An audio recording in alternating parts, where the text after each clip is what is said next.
Hola, ¿qué tal? Bienvenidos a la explicación de cómo pasar de forma polar a forma cartesiana cuando estás trabajando con vectores. Antes de comenzar con la explicación, necesitamos hacer algunas aclaraciones.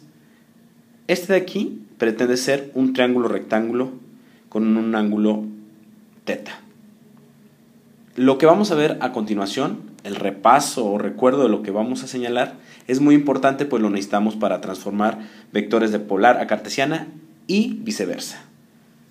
Hay que recordar las funciones trigonométricas. Una de ellas es el seno de teta. A partir de un ángulo teta aquí, cualquiera, tenemos un cateto opuesto y un cateto adyacente. Tenemos también una hipotenusa. Al cateto opuesto le voy a llamar CO, cateto opuesto, y al otro cateto adyacente.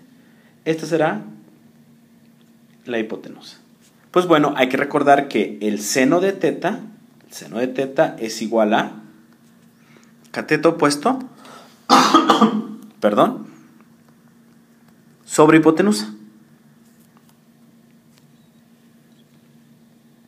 Voy a hacer una separación aquí. Ahora recordaré que el coseno de teta es cateto adyacente sobre hipotenusa.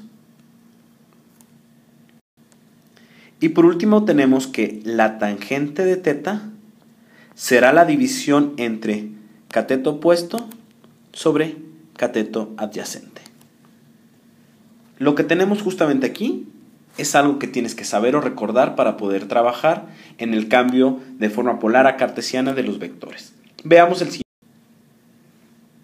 Tenemos aquí un vector de magnitud 500, es decir, de su origen a su punto final hay 500 unidades, en este caso metros, hay 500 metros, y tiene un ángulo de 30 grados con respecto a la horizontal. Aquí se puede ver.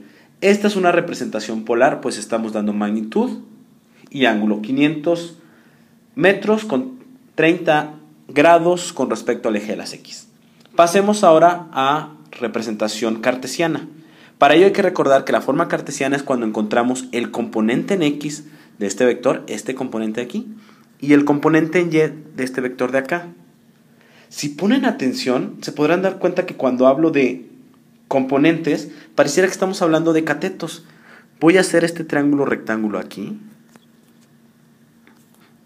Y esta zona es justamente el cateto adyacente para el ángulo teta igual a 30 grados.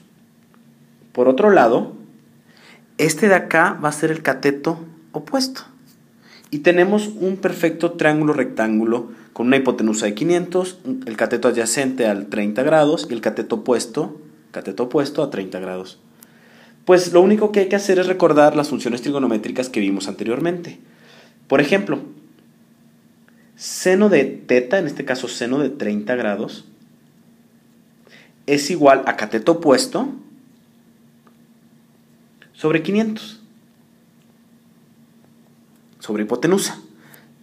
Pero hay que recordar que el cateto opuesto de aquí, pues es justamente el componente en Y que queremos encontrar, de tal suerte que VY, el componente en Y que estamos buscando, es lo mismo que el cateto opuesto en nuestro triángulo y es lo mismo que 500 multiplicado por seno de 30 grados. Si haces esta operación en tu calculadora, obtendrás la respuesta correcta, que es justamente 250 metros. Recuerda que el seno de 30 grados es un ángulo especial, vale 0.5, si no lo recuerdas hay que calcularlo con la calculadora y obtendrás justamente 0.5 por 500 igual a 250 metros. Esa es ya la componente en Y del vector V. Vamos ahora a buscar la componente en X, Vx. Y eso será, para buscar Vx, voy a borrar, vamos a utilizar ahora el coseno.